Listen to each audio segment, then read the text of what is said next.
यूट्यूबवर हिंदुस्तान 24 तास न्यूज चॅनलला सबस्क्राईब करा आणि बेल आयकॉन दाबायला विसरू नका। पनवेलमध्ये इमारत दुर्घटनेत एकाचा मृत्यू। धोकादायक इमारतींमधील दुकानांवर प्रश्नचिन्ह। पनवेल शहरातील सहारा लॉज शेजारील एका जुनाट इमारतीचा काही भाग काल रात्री अचानक कोसळला।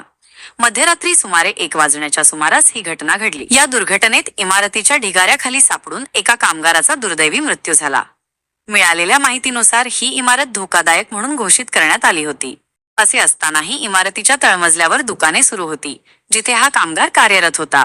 ही बाब आता चर्चेचा विषय बनली असून धोकादायक इमारतींमध्ये व्यवसाय सुरू ठेवण्याच्या परवानग्यांवर आणि त्यासंबंधीच्या नियमांच्या अंमलबजावणीवर प्रश्नचिन्ह निर्माण झाले आहे। घटनेची माहिती मिळताच पनवेल महापालिका अग्निशमन दलाच्या जवानांनी तात्काळ घटनास्थळी धाव घेतली। स्थानिक नागरिकांच्या मदतीने त्यांनी युद्धपातळीवर मदत कार्य सुरू केले आणि ढिगाऱ्याखाली अडकलेल्या मृत कामगाराला बाहेर काढले। यावेळी पनवेल शहर पोलीस ठाण्याचे अधिकारीही उपस्थित होते। या दुर्घटनेमुळे पनवेल महापालिका हद्दीतील जुन्या आणि धोकादायक इमारतींचा प्रश्न पुन्हा एकदा ऐरणीवर आला आहे। शहरातील अनेक जुन्या इमारतींची दुरवस्था झाली असून त्यांच्या सुरक्षिततेबाबत गंभीर प्रश्नचिन्ह निर्माण झाले आहे। विशेषतः धोकादायक इमारतींमध्ये अजूनही व्यावसायिक आस्थापना कशा सुरू आहेत, याबाबत प्रशासनाने तातडीने चौकशी करून कठोर उपाययोजना कराव्यात, अशी मागणी नागरिकांकडून होत आहे। भविष्यात अशा घटना टाळण्यासाठी प्रशासनाने अधिक गांभीर्याने पावले उचलण्याची गरज आहे। यूट्यूबवर हिंदुस्तान 24 तास न्यूज चॅनलला सबस्क्राईब करा आणि बेल आयकॉन दाबायला विसरू नका।